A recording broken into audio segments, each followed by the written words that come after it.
Bah, est-ce que tu peux commencer déjà par te présenter un petit peu? Oui, bonjour Catherine. Alors, je suis Sylvia.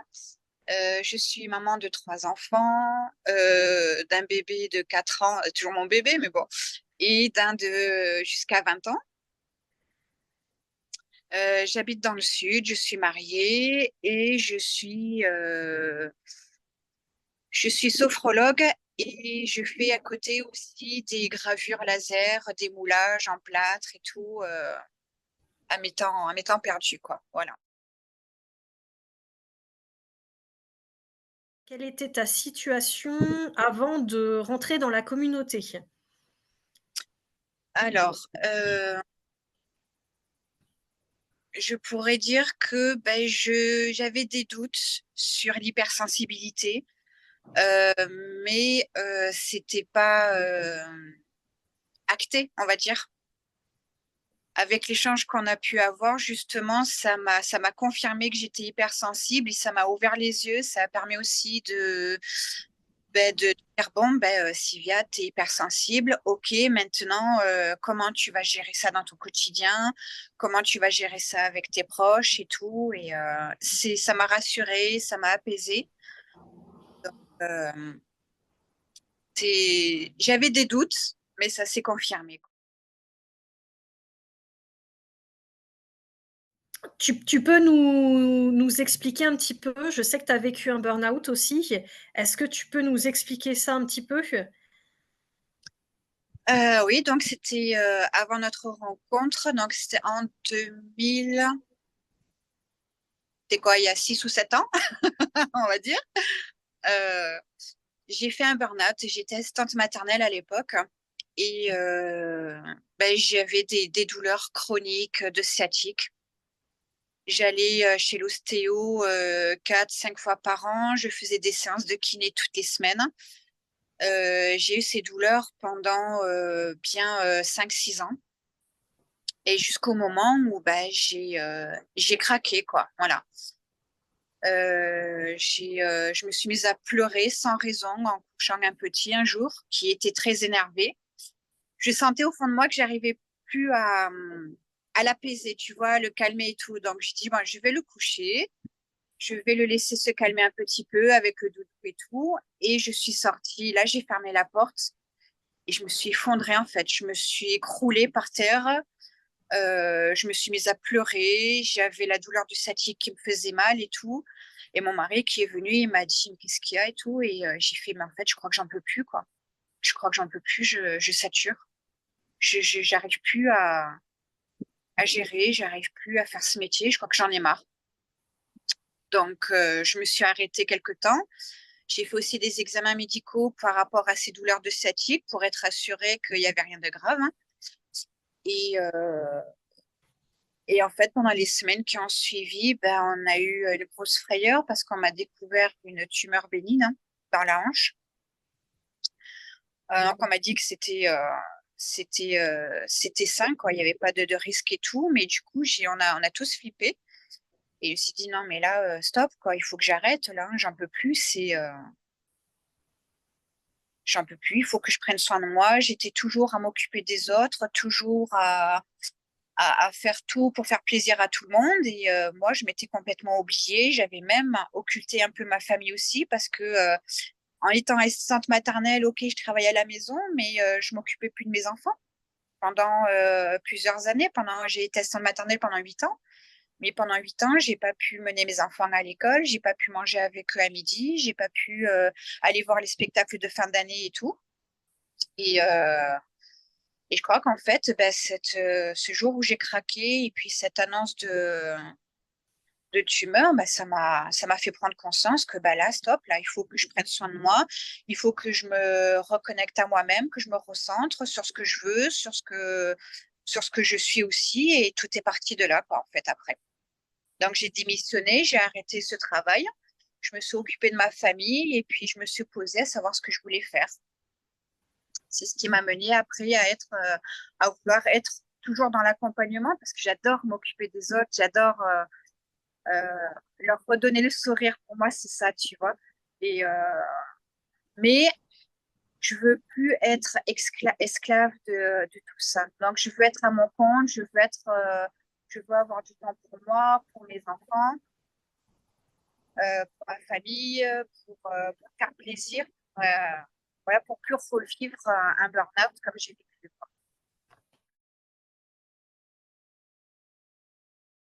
Mmh, quelle a été ta motivation à vouloir rentrer dans la communauté? Eh ben, en fait, comme je t'ai dit tout à l'heure, c'est que j'avais des doutes sur mon hypersensibilité. Et comme avec le petit entretien qu'on a eu, bah, ce que je te racontais, comment je vivais au quotidien, ce que je ressentais et tout, mais tu m'as dit non, non, mais en fait, tu es hypersensible. Je fais, ah, bah, du coup, j'ai voulu en apprendre plus. Je dis après, bah, ça va être tout bénéf pour moi aussi parce que je vais être aussi, je vais apprendre à mieux gérer cette hypersensibilité. Déjà, je vais vraiment m'accepter comme je suis parce qu'il faut aussi passer par cette étape de oui, tu l'es quoi en fait. Tu es hypersensible et c'est tout à fait normal de l'être, tu as le droit de l'être. Et après, de dire bon, ben ok, après, comment je vais le gérer dans ma vie? Qu'est-ce que tu vas m'apporter justement comme outil pour alors que je sens plus je suis sophrologue, tu vois, j'ai des outils pour apprendre à gérer le stress, à retrouver le sommeil, à reprendre confiance et tout, mais je sentais qu'il y avait quand même quelque chose qui manquait quoi. Donc et depuis d'ailleurs ben, j'ai l'impression d'être un peu plus moi-même hein, aussi. Donc ouais, parce que il y avait quelque chose qui manquait en fait, que je n'acceptais pas, tu vois, peut-être. Et du coup, bah, ouais, j'ai voulu rentrer dans la communauté pour en apprendre plus sur moi-même, pour pouvoir être mieux dans ma vie, encore plus. Et du coup aussi être mieux pour les autres aussi. Parce que être hypersensible, c'est bien, mais il fallait aussi que j'apprenne aussi à me protéger. Et je savais que j'avais ce, ce problème, en fait, que j'arrivais pas à gérer les émotions des autres, hein, à me protéger. Et je commence à le faire.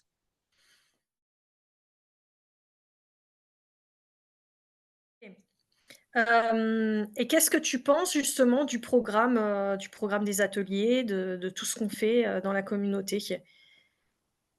Bah, j'ai beaucoup aimé parce que c'est vraiment des échanges. Quand on te voit, c'est pas un cours, tu vois. Bon, ben voilà, l'hypersensibilité, c'est ça, avoir confiance, c'est ça.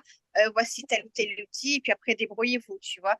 C'est vraiment quelqu'un de très à l'écoute. Euh, tu nous guides, vraiment. C'est pas vraiment, c'est pas dirigé. Tu nous donnes des pistes. Et après, tu as ce côté où tu respectes aussi qui on est, ce qui nous attire, et tu donnes énormément de choses justement pour nous permettre de vivre mieux au quotidien notre hypersensibilité. C'est vraiment ce que j'ai beaucoup apprécié, quoi. Est-ce que tu as en tête, par exemple, un ou plusieurs événements marquants enfin, quelque chose qui t'a vraiment marqué, dans un des ateliers? Bon, j'en ai vu beaucoup en replay. Ça aussi, c'est très pratique. Pas tous encore, il faut encore que j'en regarde. Mais de ce que j'ai vu, ben, j'ai beaucoup aimé quand on avait fait la pratique avec Carole, hein, qui est praticienne de l'EFT, et dans lequel aussi j'ai juste intervenu en montrant des outils, parce que je me suis sentie aussi un peu à ma place aussi. Je me suis sentie comprise et j'ai pu montrer aussi que bah, il y avait plein d'outils qu'on pouvait utiliser.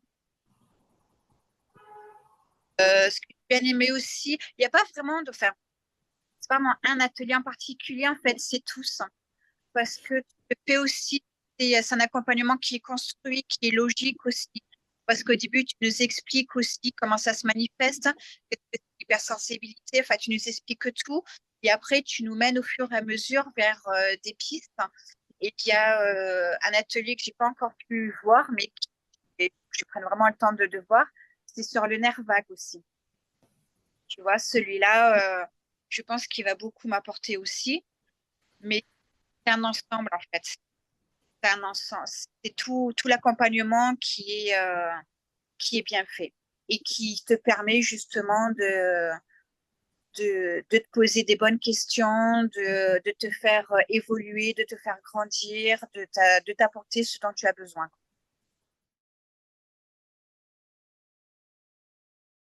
Est-ce que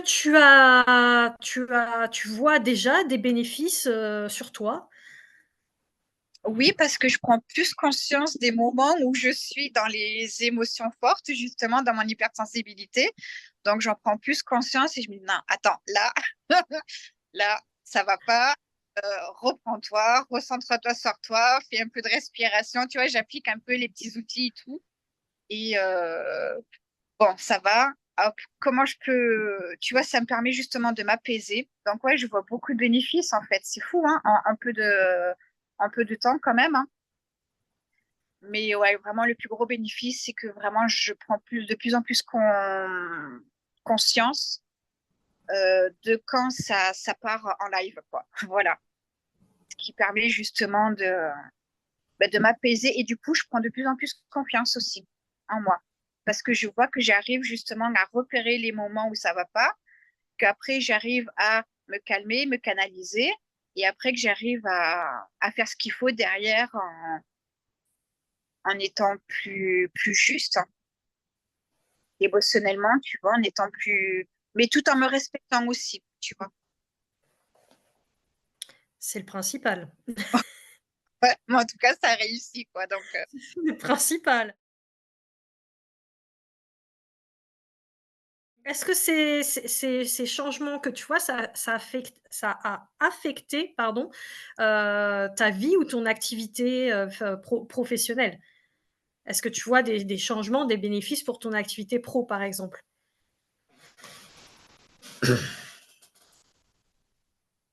tu vois, ce que je disais tout à l'heure, c'est que j'avais du mal avant à me protéger, à prendre du recul par rapport aux émotions des autres, hein.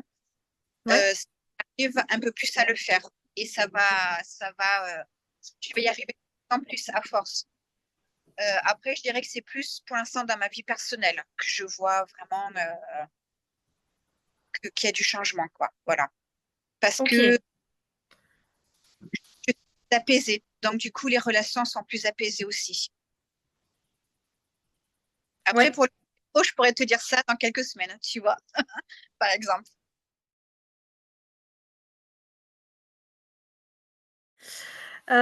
Et comment tu vois la suite pour toi? Ah ben, de pratique et de participer encore à cette belle communauté des Lucioles pour en apprendre encore plus davantage, pour en créer plus les bénéfices et tout ce que je peux apprendre. Et puis après, si moi, derrière, je peux aussi apporter quelque chose à la communauté, ben, tu sais que c'est avec grand plaisir, quoi. Et qu'est-ce que tu aurais envie de dire, par exemple, à une femme, qui hésite à rentrer dans la communauté, qui se sent hypersensible et qui vit un burn-out, par exemple? Qu'est-ce que tu aurais envie de lui dire? Ben, déjà, de se poser la question, vraiment, est-ce qu'elle veut que ça continue ou pas? Tu vois, d'être dans son mal-être au quotidien et que si vraiment elle veut vraiment que ça s'arrête, qu'elle se fasse confiance, même si c'est difficile aujourd'hui, se faire confiance pour faire le premier pas. Déjà pour te contacter, parce que c'est lors de ce premier échange, tu vois, que j'ai pris j'ai pris conscience de certaines choses, que j'ai commencé à m'accepter en tant qu'hypersensible et que vraiment, il faut pas avoir peur. Il faut pas avoir peur. Parce qu'après, derrière, tout t'amène justement à retrouver cet apaisement intérieur et à t'accepter tel que tu es. Et on a tous le droit d'être comme on est. Et je pense que ça, tu le proposes dans ton accompagnement. En tout cas, moi, c'est ce que j'ai ressenti. Donc, vraiment, faites-le. Faites-le.